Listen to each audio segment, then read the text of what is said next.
Hello guys, how are you doing? Guess what, आज मेरे को पिज़्ज़ा खाने का मन कर रहा है, तो आज हम लोग बनाएंगे पिज़्ज़ा।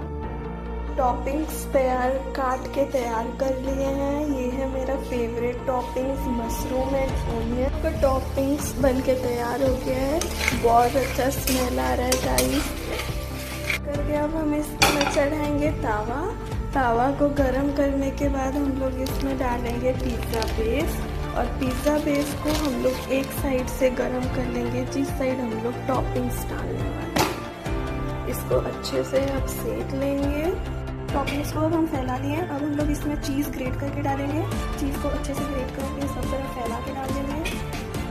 हम लोग पहले से पैन को 5 मिनट पहले हीट पे रख लिए थे। अब इसमें हम लोग थोड़ा बटर रब कर देंगे।